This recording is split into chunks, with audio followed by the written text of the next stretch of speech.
de esfuerzos, pues debemos también hablar de deformaciones, ¿ya? Y entonces esta primera parte en realidad, pues justamente está dedicado a, a revisar, ya en este caso, hacer una revisión de conceptos que están relacionados con la resistencia de materiales, ¿no? Entonces, aquí vamos a recordar un poquito algunos conceptos de resistencia de materiales y que deberíamos saberlo, pero siempre es bueno recordarlo, ¿no? Antes de empezar a hablar del tema central mismo.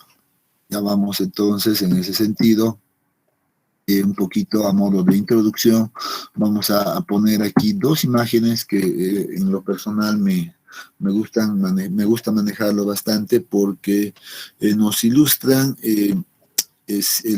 ciertos errores ya en las estructuras que han sido ocasionados por el mal manejo ya de las propiedades del terreno, ¿no? O las malas estimaciones en realidad que a veces se realizan, ¿no? Relacionados con el terreno, ¿no? Y en realidad estas estructuras son conocidas en realidad como íconos dentro de la ingeniería geotécnica, ya, pero no porque tengan una tremenda altura o sean significativos en el mundo, sino que son íconos porque han sufrido ya o han tenido problemas debido a la al mal manejo, digámoslo así, de las propiedades del terreno, ¿no? Y la principal en realidad es la Torre de Pisa. En realidad es una estructura que tiene una historia muy interesante desde su construcción, ¿ya? Hasta, hasta la actualidad, ¿no? Inclusive cómo se ha comportado en realidad, ¿no? Y la característica principal de esta estructura es que ha sufrido una inclinación tremenda, ¿no? Si nosotros la comparamos simplemente con este punto de referencia, con esta línea de referencia vertical que tenemos de esta otra estructura que es mucho más pequeña, pero que está al lado, fácilmente nos damos cuenta que aquí pues hay una inclinación, ¿no? De esta manera. Observen esto, ¿no? Entonces aquí tenemos una inclinación que ha sufrido, en este caso, esta estructura, ¿no? Entonces, bueno, la historia nos dice que en relación al eje vertical, este ya ha sufrido pues más de 2 metros de, de, de inclinación en este caso, ¿ya? Y bueno, al final han tratado de realizar muchas correcciones a la estructura para poderlo mantener todavía pues ahí estable, bueno, inclinado, pero estable, ¿no? Ahí entonces se ha hecho muchos trabajos, muchas investigaciones para poderlo mantener. Todos esos trabajos y las investigaciones indicadas, pues, derivan en que el error que se había cometido era que no se había realizado una correcta descripción del material o interpretación del material que estaba por debajo, ¿no? Simplemente en esos tiempos lo que habían hecho es copiar unas fundaciones que habían funcionado en otro lado sin considerar el tipo de material que estaba por debajo, ¿no? Entonces no se había considerado aquello y lamentablemente pues el material que estaba por acá correspondía a un suelo fino, a una arcilla principalmente, que tiene la característica de deformarse pues en gran proporción. Entonces, con el tiempo y con el peso que esto transmitía al terreno, pues empezó a ceder el terreno y se fueron dando asentamientos, en este caso diferenciales en ciertas zonas, y por ello, pues esto estaba empezando a inclinarse, ¿no? Entonces, es una estructura muy conocida por estas características, ¿no? Bueno, en este caso, en Italia también hay otras dos torres ya que tiene más o menos una historia similar, ¿no? Entonces, obviamente no es tan significativa la inclinación como la Torre de Pisa, pero tiene una cierta inclinación también esta otra torre, ¿no? Entonces, ¿de qué depende esto? Entonces, ahora nos preguntan, bueno, se preguntarán, ¿y por qué estamos observando estas imágenes? Porque en realidad los asentamientos, como lo hemos dicho, pues dependen de gran manera pues de los esfuerzos efectivos o la variación de esfuerzos efectivos que se va a producir al interior del terreno cuando coloquemos la estructura, ¿no? Entonces, probablemente en el diseño pues no hayan considerado adecuadamente ese cálculo de esfuerzos efectivos, por tanto los asentamientos no han sido controlados adecuadamente y debido a eso se producen estos problemas, ¿no? En este capítulo nosotros vamos a aprender, ¿ya? Nosotros vamos a aprender a calcular el esfuerzo efectivo, ¿ya? Considerando diferentes cargas también, ¿no? O sea, obviamente esta estructura a nivel de fundación va a transmitir una cierta carga que seguro va a generar pues algunos cambios al terreno, ¿no es cierto? Entonces, nosotros debemos conocer cómo calcular esas variaciones de esfuerzos, ¿no? Y también hasta qué profundidad va a afectar, por ejemplo, la aplicación de esta carga en el terreno. Eso es lo que debo preguntarme, bueno, debemos preguntarnos como ingenieros civiles, ¿no? Entonces, ¿cuánto de carga le puedo poner sobre un terreno, ¿no? ¿Cuánto será la máxima? ¿Puedo poner una carga infinita? ¿Puedo poner simplemente una carga pequeña? ¿No? Entonces, ¿cuánto le afectará eso al terreno? ¿No? ¿En qué le afectará? ¿Cuál será la variación que me genere? ¿No? Entonces, debemos empezar a pensar en dos situaciones siempre, ¿no? Una primera situación consiste en imaginar, ¿ya? Que no existe la estructura, ¿ya? No existe la estructura, simplemente está el terreno natural, sin ninguna carga encima. Entonces debemos calcular inicialmente en esa condición inicial y ver cuál es el nivel de esfuerzos al que se encuentra sometido, pues en función a la profundidad, o cuál es la variación de esfuerzos en función a la profundidad. Y luego debemos pensar en un segundo escenario que corresponde a ver ahora qué ocurre si le aplico una determinada carga a ese terreno. ¿Será que el terreno se va a mantener en las mismas condiciones que en la condición inicial? Seguro que la respuesta es no, ¿no? Y uno ya intuye directamente que si yo le coloco una carga a algo, pues esto va a cambiar, ¿no? ¿No es cierto? Entonces debemos empezar ahora a pensar de esa manera, ¿ya? Y para aquello, obviamente, para llegar a hablar de esas variaciones de esfuerzos, pues lo primero que debemos revisar son nuestros conocimientos previos en relación a la definición de esfuerzos y deformaciones. Ya no vamos a entrar mucho en gran detalle porque solo es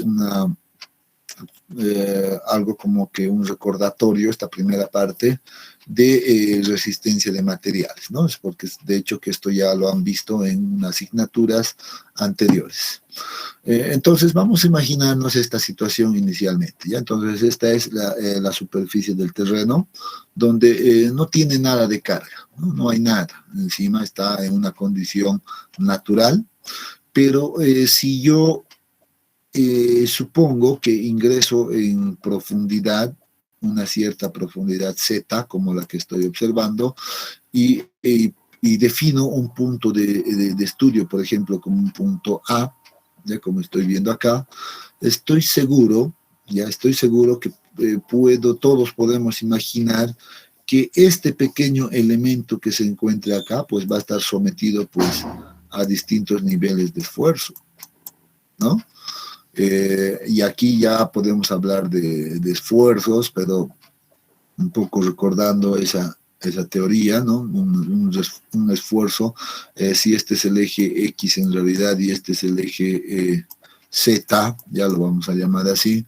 Entonces este será un esfuerzo pues que está transmitido en la dirección Z, y aquí tendremos un esfuerzo que está transmitido en la dirección X, y obviamente eso se va a repetir en el otro lado, en este otro lado, en esta otra dirección, etcétera, ¿no? Entonces eso es fácil de imaginar aquello. Dentro de lo que es nuestra asignatura, ya nosotros nos vamos a concentrar en estudiar simplemente estos esfuerzos, ya estos esfuerzos que se encuentran en esta dirección Z, también denominados esfuerzos verticales, ¿no? Entonces, bueno, aquí vamos a poner esfuerzos verticales. ¿Ya? Entonces, estos son los esfuerzos verticales que nosotros vamos a estudiar. O al menos vamos a aprender a trabajar con estos esfuerzos verticales. Aquí, estos esfuerzos que se encuentran en la dirección X, pues son denominados los esfuerzos, en este caso, horizontales, ¿no? O laterales también se lo conoce. Horizontal o también conocidos como esfuerzos laterales. ¿Ya? Este cálculo de los esfuerzos laterales pues corresponde en realidad a la siguiente asignatura, Mecánica de Suelos 2, está programado un capítulo entero que se dedica al estudio de los esfuerzos laterales, ¿ya? Entonces eso lo dejamos acá y simplemente nos vamos a quedar con el estudio de cómo determinamos los esfuerzos verticales en cualquier punto, por eso, ¿no? En cualquier punto en el terreno, a cualquier profundidad, quiero decir, ¿no? Sin embargo, seguro que podemos nosotros fácilmente entender que la relación entre los esfuerzos horizontales y el esfuerzo vertical es casi una relación directa, ¿ya? Entonces, esto sí podemos indicarles acá. A ver, denme un ratito, se me ha quedado esto. Ahí está.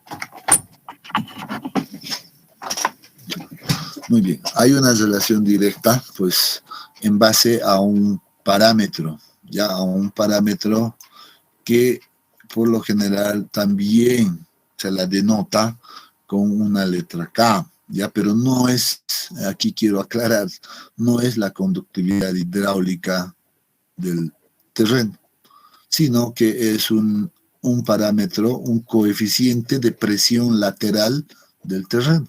¿Ya? Y que este coeficiente de presión lateral del terreno puede estar en tres situaciones posibles: en una condición en reposo, en una condición activa y una condición pasiva. Ya no vamos a entrar al detalle, solo quiero aclarar para que no confundan con la conductividad hidráulica, porque lamentablemente en geotecnia pues se denota muchas cosas con la letra K, ¿no? Entonces, empezando por la conductividad hidráulica, presión lateral del terreno, también otro coeficiente de balasto también es identificado con una letra K, también un módulo de rigidez también es identificado con la letra K, o sea, hay que tener mucho cuidado, ¿no? Aquí no simplemente debemos observar el símbolo, sino que debemos saber en qué tema nos encontramos o en qué problema nos encontramos para poder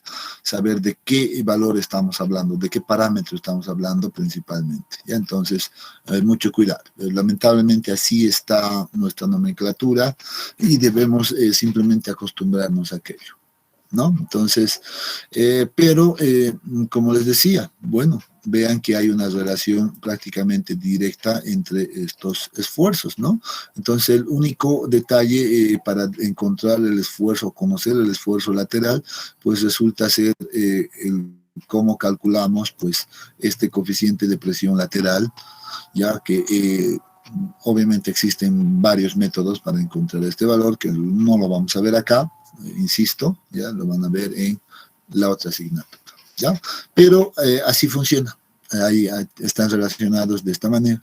Ya ahora nosotros nos vamos a simplemente dedicar a encontrar esto. Pero adicionalmente a estos esfuerzos que están actuando de manera perpendicular hacia el elemento, existen otros esfuerzos que se generan al interior del terreno. Por ejemplo, que van a actuar de manera paralela a estos planos, ¿ya? A la cara o al borde, si quieren, de este elemento, los cuales corresponden a los esfuerzos cortantes. Estos son los esfuerzos normales y estos son los esfuerzos cortantes. Entonces, un elemento de suelo al interior se encuentra sometido, pues, a una combinación de esfuerzos normales y esfuerzos cortantes, ¿ya? Nuevamente, el tema de los esfuerzos cortantes lo vamos a ver en esta asignatura, pero en el siguiente capítulo. Esto también lo vamos a separar de alguna manera de este análisis, ¿ya? Entonces esto lo guardamos para el capítulo 5, según nuestro contenido, ¿ya? Pero lo vamos a hablar. Pero yo quiero en realidad mostrarles qué es cómo actúa en realidad, pues, o a qué esfuerzos está sometido un elemento de suelo al interior del terreno, ¿no? Les estoy diciendo horizontales, verticales, esfuerzos cortantes, etcétera. Si bien ahora nosotros vamos a hacer una especie de separación, bueno, primero vamos a estudiar esto en este capítulo, el siguiente capítulo estudiamos esto y en mecánica de suelos 2 se complementa con esto. Entonces al final llegamos a analizar siempre todos los esfuerzos, ¿no? Entonces, bien, dicho esto, pues veamos entonces ahora en qué consiste este punto de definir los esfuerzos y deformaciones, ¿ya? ¿Qué dice? Los esfuerzos que se producen en el suelo y las deformaciones que estos producen varían según la forma en que se apliquen estos. O sea, ¿se aplica este esfuerzo de manera normal o se aplica este esfuerzo de manera paralela al elemento? Hace referencia básicamente a esto que hemos descrito anteriormente. Entonces, ¿qué me está diciendo? Si yo voy a aplicar un esfuerzo normal, pues me va a generar una deformación normal, me está diciendo, eso dice, ¿no? Los esfuerzos que se producen en el suelo y las deformaciones que estos producen, ¿no? Hay un esfuerzo, va a producir una deformación. Varían según la forma en que se aplica. Entonces ahí empezamos a observar que si yo aplico un esfuerzo normal, pues me va a dar una deformación normal, eso ya lo sé de la resistencia de materiales. Si yo aplico un esfuerzo cortante, me va a dar una deformación de corte, ¿no es cierto? Entonces a eso hace referencia, ¿no?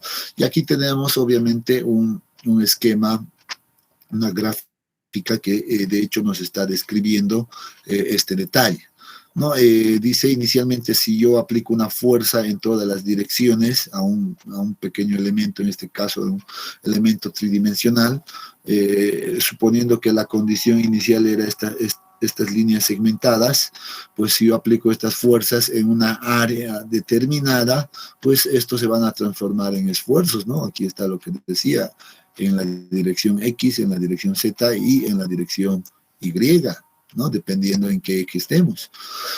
Pero lo que también observamos es que debido a la aplicación de estas fuerzas, pues este elemento, este cubo que estaba inicialmente con las líneas segmentadas, pues se ha comprimido, ¿no? Y ha sufrido deformaciones también en todas las direcciones donde se están aplicando estos esfuerzos, ¿no? Y aquí tenemos un delta X, un delta Y y un delta Z, ¿no? Entonces, a eso hace referencia esto. Si yo aplico un esfuerzo, pues ese material se va a comprimir o se va a deformar de esta manera. Si la fuerza es perpendicular, bueno, la deformación se va a dar de este tipo. Pero ¿qué pasa si la fuerza, en este caso, es paralela al plano, como estamos viendo? Entonces, en ese caso, pues, también las deformaciones que se van a producir, pues, van a ser diferentes. Y en este caso, por simplicidad, solo analizando el plano ZX, pues encontramos que la deformación va a ser diferente, no va a ser de esta manera, sino que se va a dar como una especie de distorsión, como que genera una distorsión en el elemento de suelo, ¿no? También generando obviamente un desplazamiento en esta zona. Eso es lo que produce, por ejemplo, esta fuerza que actúa en esta cara, y como está actuando en un área determinada, pues se transforma en esfuerzo de corte, como estamos viendo acá, a lo cual ya habíamos indicado previamente, ¿no? Entonces, básicamente es eso, ¿no? Entonces debemos entender eso. Si yo aplico una fuerza o le pongo una carga a este terreno, pues debo esperar que este material se va a deformar, ya sea de esta manera o de esta otra manera, pero se va a deformar, ¿no? Entonces, si entramos un poquito al detalle para simplemente definir los conceptos de esfuerzo y deformaciones normales, ¿ya? Primeramente hablamos de esfuerzos y deformaciones normales, lo primero que hemos visto. Esta es la misma gráfica que habíamos visto anteriormente, solo dibujado un poco más, creo que de manera más clara, ¿no? Entonces, decimos lo siguiente: los esfuerzos normales son esfuerzos perpendiculares al área en el que se apliquen, así como se está observando acá, ¿no? Son perpendiculares. Las deformaciones, la deformación normal, que es el cambio en la longitud dividida por su longitud inicial. Aquí la línea segmentada era la longitud inicial, por tanto aquí son Z, X e Y, son las longitudes iniciales, pero ¿cuáles son los cambios? Delta X, delta Z y delta Y son los cambios que se producen debido a la aplicación de estos esfuerzos, ¿no? Entonces ya por definición nosotros ya sabemos, por ejemplo, que el esfuerzo es fuerza sobre área, ¿no? Y como tengo tres esfuerzos que están actuando en este momento en la dirección X, Y y Z, pues hago relación con la dirección también de la fuerza, ¿no? El esfuerzo en la dirección X va a ser igual a la fuerza que actúa en esa dirección dividido entre el área, y el área obviamente está limitado por todo este segmento, ¿no? Ahí tenemos el área donde está actuando esta fuerza Px, y eso es igual a Y, aquí está, dividido entre Z, simplemente. Lo mismo para el esfuerzo en la dirección Y, está actuando acá, vean, entonces P sub Y dividido entre, en este caso, X y Z, que aparece acá. En la dirección Z lo propio, bueno, aquí está la fuerza P sub Z dividido entre X e Y, ¿no? Entonces, esa es la definición de esfuerzo normal, es fuerza sobre área, ¿no? Y el área queda definido por esas dimensiones. Por tanto, nosotros recordamos que esfuerzo en resistencia de materiales la definíamos de manera general como aparece acá. Esfuerzo es igual a fuerza sobre área, ¿no? Entonces, un concepto que ya conocíamos. Y esto lo vamos a manejar aquí, lo vamos a trabajar también en este capítulo. Si yo aplico un esfuerzo, como ya hemos dicho, pues debo esperar que el elemento se deforme. Si yo aplico un esfuerzo en la dirección X, debo esperar que se deforme también en esa misma dirección, ¿ya? Como en este caso, deformación en la dirección X, Y y Z. De acuerdo a la definición que recordamos, pues esto no es más que el cambio que se produce, delta X, y aquí está ese valor de delta X, dividido entre su longitud inicial, y esa longitud inicial era X, ¿no? Esa es la definición en todas las direcciones nuevamente. Entonces esto ya es algo conocido para nosotros. Y sin embargo, por definición general decimos, bueno, una deformación normal, entonces, ¿ya? Es igual al cambio en la longitud inicial, ya, al cambio en la longitud más bien, perdón, dividido entre la longitud inicial. Esto por definición. Entonces, esto recordamos de nuestros conceptos previos. Sin embargo, también es interesante, entonces, darnos cuenta que este elemento tridimensional, en este caso, pues ha sufrido deformaciones en las tres direcciones, ¿no? Y si sufre las deformaciones en las tres direcciones, yo debería calcular esa sumatoria de las deformaciones en las tres direcciones, o sea, hacer esto, básicamente, y me va a dar una deformación denominada deformación volumétrica, ¿ya? Que generalmente se la denota como E sub P, ¿ya? Esta deformación volumétrica no va a ser más que la suma de estas tres deformaciones ocurridas en las tres direcciones. Pero por definición también la tenemos como el cambio de volumen que se produce en el elemento, porque aquí ha sufrido un cambio de volumen, ¿no? Dividido entre el volumen inicial que se tenía, las líneas segmentadas, ¿no? Entonces, la definición principal pasa por ahí, ¿no? Siguiendo también, obviamente, este mismo principio, ¿no? Cambio en la longitud, en este caso en términos de volumen, es cambio en el volumen dividido entre el volumen inicial. Es básicamente el mismo principio. ¿Para qué determinamos esta deformación volumétrica? Bueno, la deformación volumétrica se determina más bien para encontrar el módulo de elasticidad del material. Esto es importante, ¿no? Todos sabemos de resistencia de materiales que si yo quiero conocer la deformación que se va a producir en un material específico, pues esta va a depender directamente del módulo de elasticidad, ¿no es cierto? Entonces, recordando que al suelo nosotros lo hemos definido como un material, ¿no? Es un material más que puede ser material de soporte o material de construcción inclusive, entonces debemos conocer su módulo de elasticidad. Es necesario conocer el módulo de elasticidad. Por tanto, recordando ese concepto de módulo de elasticidad, pues decimos que el módulo de elasticidad no es más que la relación entre el esfuerzo que se aplique, ¿no? Entre un esfuerzo dividido entre la deformación volumétrica. Entonces, esta es la ecuación de módulo de elasticidad, y si yo conozco este comportamiento esfuerzo-deformación, pues entonces voy a poder encontrar este módulo de elasticidad, ¿no? Más o menos así debo pensar. Entonces, cosas importantes: concepto de esfuerzo, concepto de deformación, deformación volumétrica, y finalmente módulo de elasticidad. Análogamente podemos hacer el análisis cuando tenemos fuerzas laterales que nos generan esfuerzos cortantes, ¿no?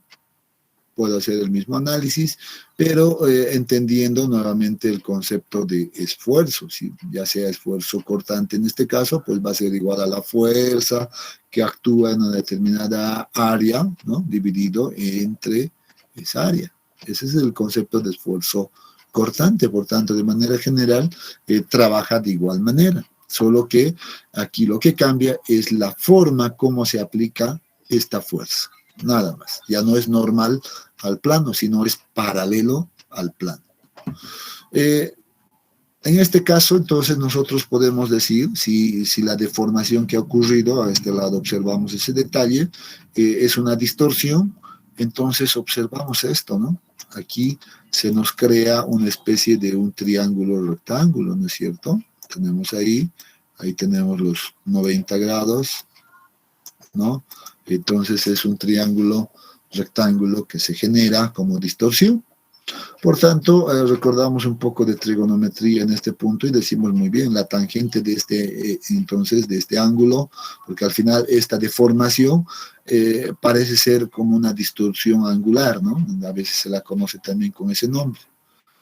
Entonces decimos a la tangente de este ángulo, de esta distorsión, es igual a este cateto opuesto, que sería delta X, aquí está, dividido entre el cateto adyacente, que va a ser la altura inicial Z. ¿No? Entonces, de esa manera podemos indicar que ya tenemos esta definición, ¿no? Entonces, hay un detalle que dentro de la mecánica de suelo siempre lo manejamos, ¿ya? Sabemos que las deformaciones de corte por lo general son deformaciones muy, muy pequeñas, ¿ya? Y al ser pequeñas, entonces podemos asumir, ¿ya? Y esto se asume dentro de la mecánica de suelos, que la tangente de este ángulo va a ser igual al mismo ángulo de distorsión, simplemente al mismo valor, sin que sea afectado por la tangente. Por tanto, de esa manera, pues nosotros tenemos el ángulo de deformación de corte, pues simplemente como una ecuación directa de esta manera, sin ser afectado por la tangente. Ya esto debido a que estas deformaciones son muy pequeñas. ¿Ya? Sin embargo, cuando hablamos en este caso, esfuerzos de corte, pues análogamente a la determinación del módulo de elasticidad, ¿no? Pues también nos interesa conocer el módulo de corte, que por lo general es un parámetro que se utiliza bastante para un análisis dinámico de las estructuras, ¿no? El módulo de corte, pero el principio es exactamente el mismo, ¿no? Entonces el módulo de corte no va a ser más, bueno, más bien es igual al esfuerzo cortante que se está aplicando, dividido entre la deformación de corte que se produce.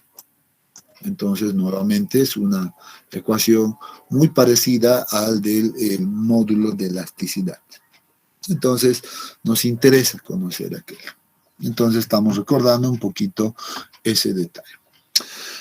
Si hablamos ahora de la respuesta o cómo reacciona más bien el suelo, en este caso ya vamos a hablar del suelo, o de algún material, no voy a decir el suelo inicialmente, un material cualquiera, ¿ya? Cuando nosotros le aplicamos pues alguna carga, ya un nivel de carga, en este caso descrito por delta P, ¿ya? Y en algún momento quitamos esta carga. ¿Qué ocurre?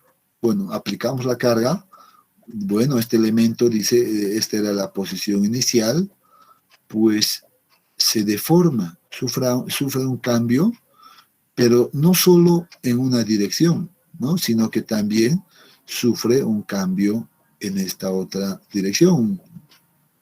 Entonces se va a deformar de esta manera. Se va a volver más pequeño, pero a la vez se va a volver un tanto más, en este caso, un poco más ancho, ¿no? ¿Pueden notar aquello? Entonces, eso ocurre con los materiales. Yo aplico una carga axial, ya a esto generalmente se la conoce como carga axisimétrica, que estoy cargando en esta dirección normal y justo en el centro del elemento, ¿no? Entonces, voy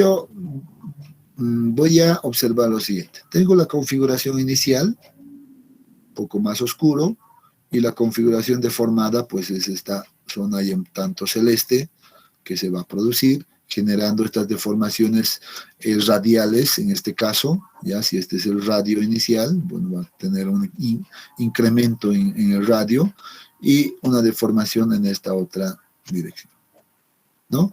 Entonces, en este caso, pues yo digo, muy bien, el esfuerzo, como estoy hablando de incrementos, voy a decir el incremento de esfuerzos en esta dirección Z, entendiendo nuevamente que este eje es Z, ¿ya? Va a ser igual a este incremento de carga o de fuerza dividido entre el área de la sección. En este caso, el área pues está definido por ¿no ve? Este círculo. Esto me va a generar una deformación normal, por tanto voy a tener un cambio en la deformación normal, un incremento, que va a ser igual al cambio en la longitud inicial, o respecto a la longitud inicial más bien, delta z, dividido entre la longitud inicial. Conceptos. Entonces recuerdo esto. Pero también, como he dicho, pues ocurre una deformación radial en esta otra dirección, ¿no? Entonces voy a definir una deformación radial en este momento, ¿ya? Una deformación o un incremento en la deformación radial que va a ser igual al cambio en el radio, delta R, dividido entre el radio inicial. Entonces tengo aquí otra deformación. Esto me sirve, ya el conocer esta situación, estas dos deformaciones me sirven en realidad para encontrar un parámetro también muy interesante, que es el coeficiente de Poisson, ¿no? Todos recordarán al coeficiente de Poisson, ¿no? El coeficiente de Poisson, entonces, por definición, es igual al cambio en radial o la deformación radial, ¿ya? Delta E sub R, dividido entre la deformación normal, ¿no? Entonces aquí está, si yo divido esta deformación entre esta otra deformación, voy a tener el coeficiente de Poisson, ¿no? Entonces ahí tengo esa definición. Otro parámetro muy importante del suelo. Debo aclarar, pero en este momento. Encontrar esto en laboratorio, pues a veces resulta muy complicado. Necesitamos incorporar muchos sistemas de control, necesitamos ponerle un control lateral a la muestra, un control vertical, etcétera. Por tanto, a veces eso se complica mucho, ¿ya? Y dentro de la práctica de la ingeniería geotécnica, a veces no es tan habitual encontrar estos valores, ¿ya? Lo que sí se hace es acudir a algunas tablas presentadas en la bibliografía y de acuerdo al tipo de material, pues adoptar con buen criterio estos valores, ¿ya? Pero teóricamente debería de conocer, ¿no? Aquí tengo, teóricamente debería de conocer cómo determinamos aquello, ¿ya? Pero, como ya les he dicho, en la práctica, pues a veces simplemente se adopta de la bibliografía. Bueno, aquí tenemos unas gráficas interesantes que hacen tal vez referencia a la respuesta de los suelos cuando estos son sometidos a carga y deformación.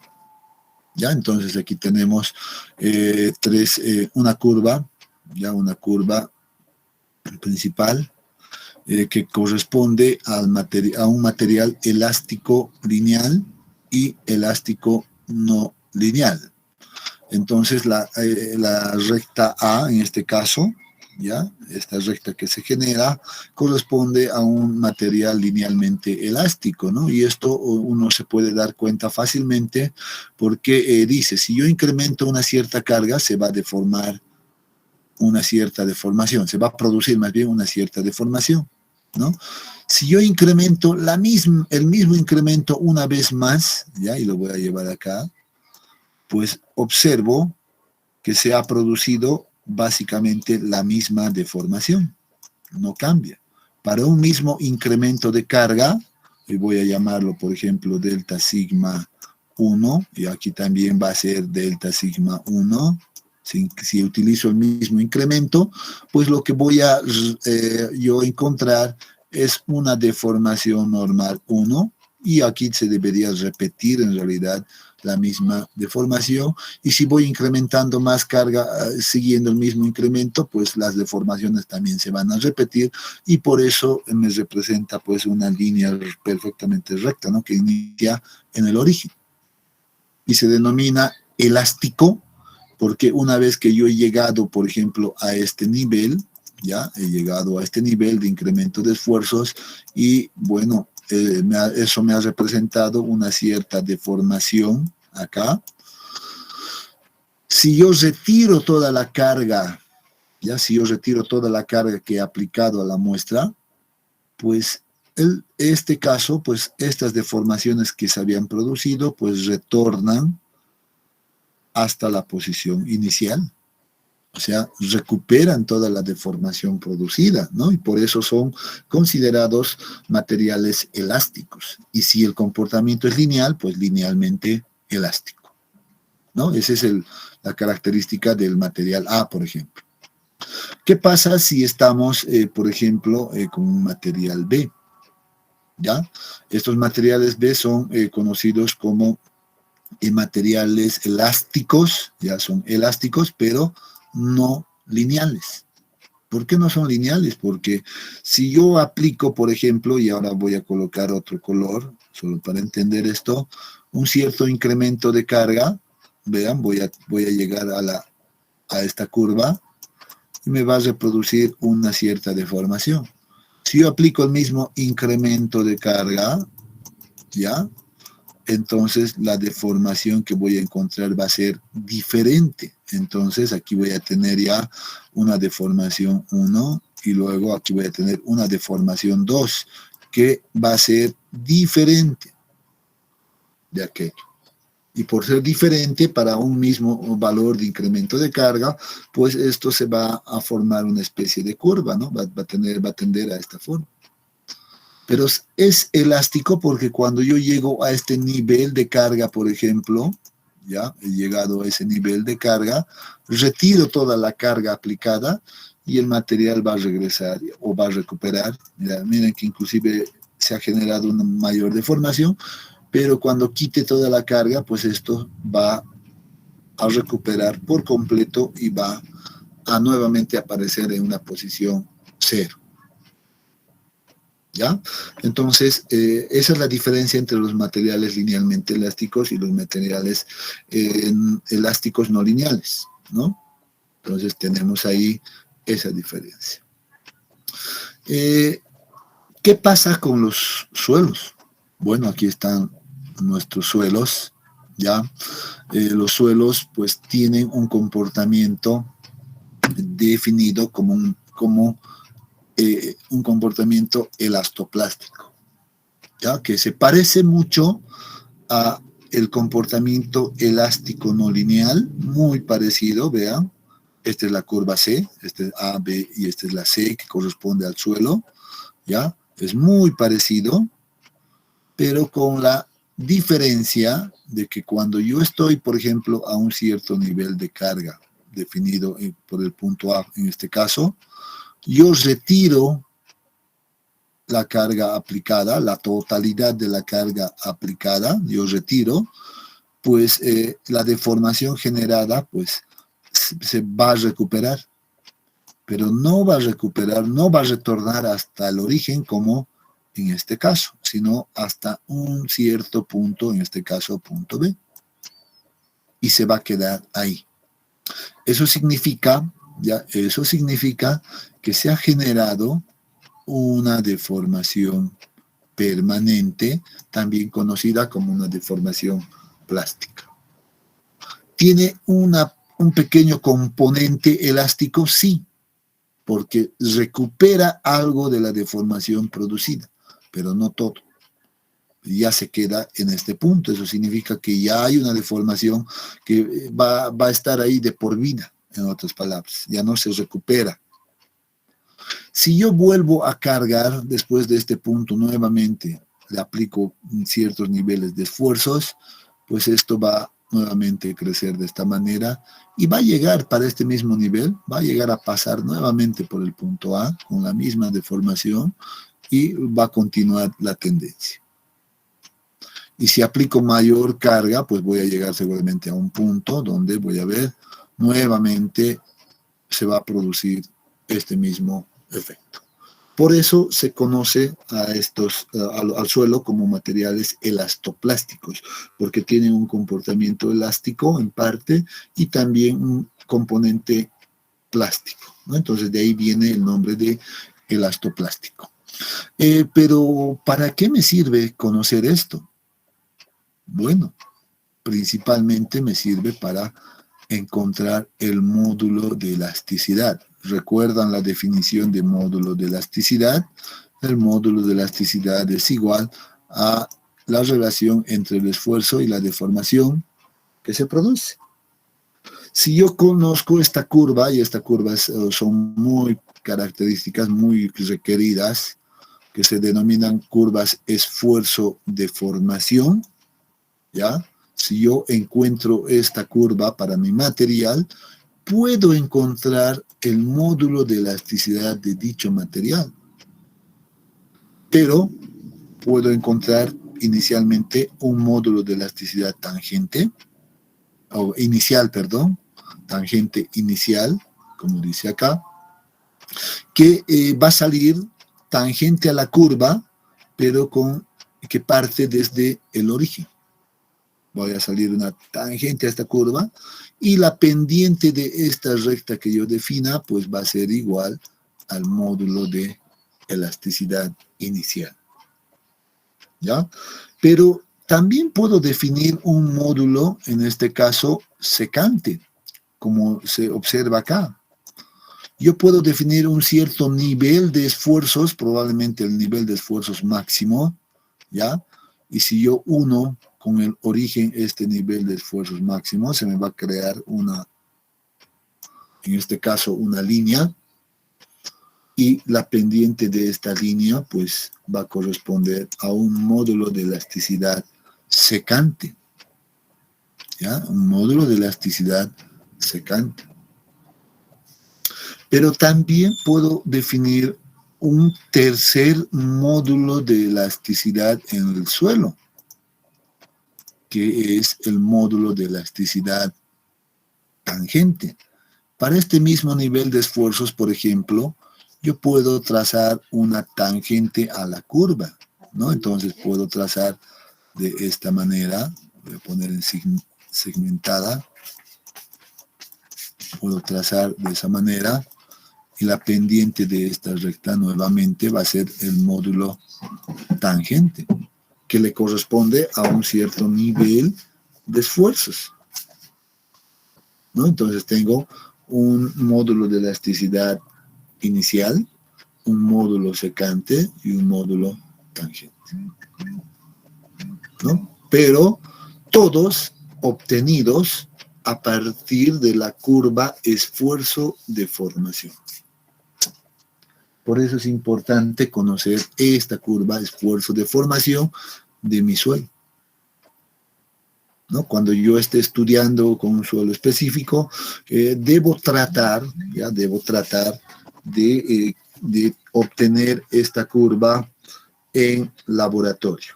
En laboratorio es fácil realizar esta acción de carga y descarga, ¿no? Puedo llegar a ciertos niveles de esfuerzo y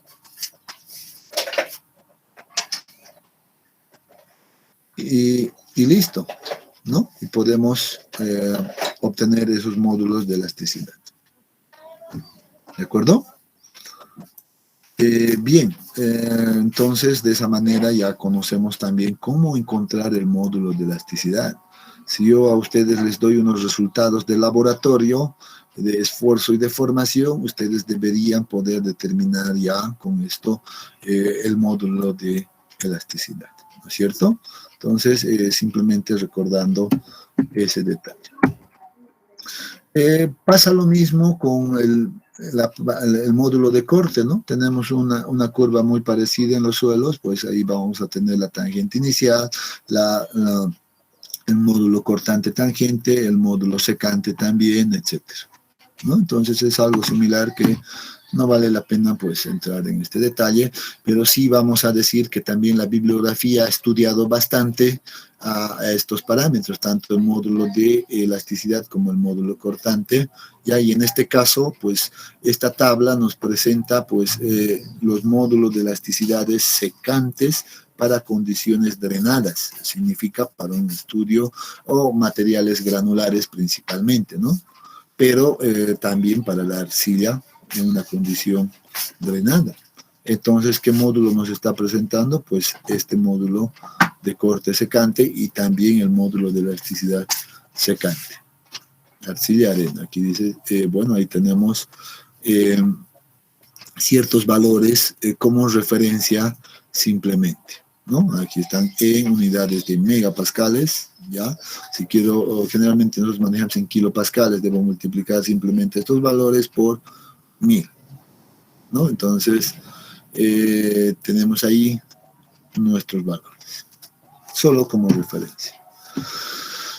Bien, deberíamos ver ahora un poquito rápidamente pues la variación de los esfuerzos, de lo cual ya veníamos hablando al inicio, ¿no? Como les decía, pues no sabíamos cómo se daba la variación de esfuerzos en esta estructura, por ejemplo, ¿no? Si nosotros tomamos distintos puntos de análisis en diferentes lugares, obviamente el nivel de esfuerzos al cual se van a encontrar sometidos, pues van a ser diferentes. Este va a estar sometido a un nivel de esfuerzos diferente a este, por ejemplo, ¿no? Eso significa que la carga que nosotros apliquemos, por ejemplo, a nivel de fundación, ¿ya? O a nivel del terreno, pues seguramente va a aplicar un esfuerzo mucho mayor en este punto que en este otro punto, ¿no es cierto? Eso significa que la carga generalmente influye de manera directa hasta una cierta profundidad simplemente, ¿no? Y aquí podemos ver esto, ¿no? A este nivel, pues la carga está actuando al 100%, a medida que esto va bajando, pues esto ya actúa al 50%, al 20%, etcétera. Va reduciendo la influencia de esta carga y es algo que vamos a ver con bastante detalle nosotros en este capítulo también, ¿ya? En ese sentido, lo que vamos a definir o lo que se define es el bulbo de presiones, ¿no? El bulbo de presiones es un concepto muy interesante que nos ayuda ya a encontrar cuál es esa zona donde influye dicha carga que apliquemos, ¿no? Entonces dice de manera general y de manera práctica, ¿ya? Dice, nosotros vamos a encontrarnos en un lugar, ¿ya? Un lugar X, esto es definido por este bulbo, ¿ya? Donde la presión que va a afectar ya en este punto va a corresponder simplemente al 10% de la carga aplicada a nivel de fundación. Y cuando estemos en este punto, dice que, bueno, el 10% de la carga básicamente no le va a generar cambios significativos al terreno. Ya, o sea, ¿qué significa aquello?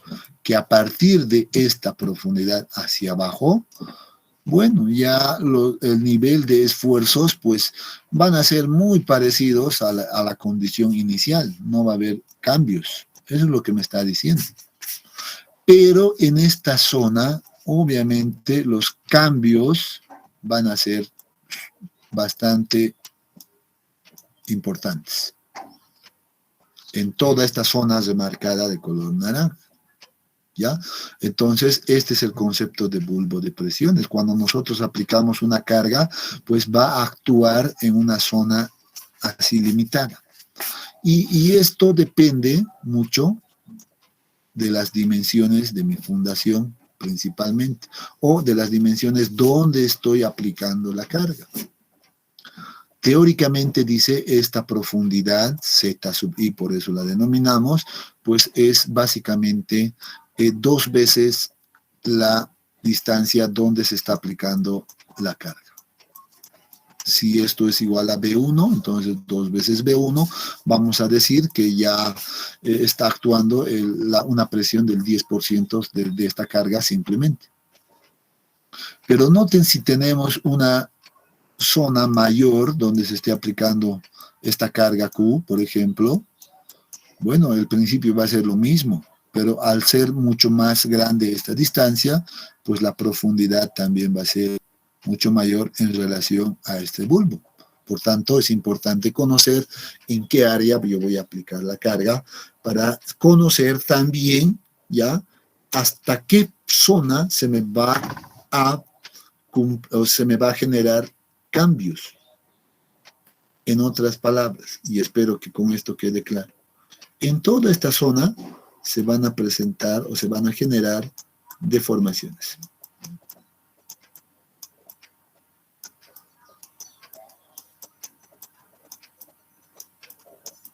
Aquí hay cambios, en toda esta zona, en toda esta profundidad. Y abajo no nos interesa, no va a haber cambios ya, no va a haber deformaciones. Entonces yo necesito conocer ahora, y a esto, y concluyo con esto, yo necesito conocer cuál va a ser la variación de esfuerzos en toda esta zona. Necesito conocer todas las propiedades del terreno hasta esta zona, porque aquí se van a dar los cambios. ¿Ya? Entonces, eso debe de quedar claro. Generalmente hay ciertas referencias bibliográficas que nos hablan de esta profundidad, ¿ya? Y nos dicen, cuando son fundaciones cuadradas, pues se cumple a cabalidad esto, ya que esa zona de influencia va a ser 2 veces B. Pero si son fundaciones corridas, ya que significa las corridas, son estas fundaciones que tienen, por ejemplo, una columnita ahí, una fundación pequeñita ahí, pero que se proyectan en una distancia bastante larga, ¿no? Cuando está a una longitud bastante larga y esta distancia B en relación a esa longitud es bastante pequeña. A estas se las denomina fundaciones corridas, ¿no? Entonces, cuando estemos en este tipo de fundaciones, pues dice, este bulbo de presiones va a llegar hasta 4 veces B. Pero si estamos con fundaciones rectangulares, pues dice, podríamos estimar esta profundidad, pues con esta ecuación. Listo. ¿No? Entonces, bueno, ahí tenemos pues unas referencias muy interesantes que nos sirven para tener una idea en qué zona yo voy a tener mucho cuidado. Ya les he dicho, en toda esta zona que implica el bulbo de presiones, pues se van a producir los cambios. Va a haber variación de esfuerzos, va a haber cambio de esfuerzos inclusive en toda esta zona. Ya por debajo, básicamente no le va a afectar en lo absoluto. Muy bien, jóvenes. Creo que me he dedicado a hablar mucho, creo que solo, no les he hecho consultas en ningún momento, pero bueno, si hubiera alguna consulta en este punto, pues les cedo el micrófono si las hay.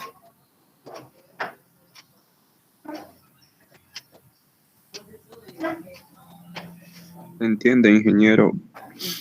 Muy bien, eso me deja más tranquilo. Bueno, también lo único que hemos hecho es un poquito introducirnos en el capítulo, recordar conceptos de resistencia de materiales y tal vez lo nuevo que estaríamos viendo es este concepto de bulbo de presiones, ¿no? Es la zona de influencia de la carga que nosotros aplicamos y que me define la zona donde se va a producir deformaciones y cambios en el terreno. Y es la zona donde debo concentrar el estudio, ¿no? Entonces, simplemente aquello. Bueno, jóvenes, vamos a quedar acá. Nos vemos el siguiente directamente con el examen, ¿ya? Que tengan muy buenos días y un buen fin de semana. No se olviden de estudiar, cuidar, no se lo guarden para un día antes. Aprovechen este tiempo o el plazo que se les ha prolongado para el examen, ¿ya? No se lo guarden. Hasta el día miércoles. Está bien, ingeniero, gracias por el plazo. Hasta luego, que le vaya bien. Gracias, Inge, hasta luego. Hasta luego, ingeniero. Hasta luego, Inge.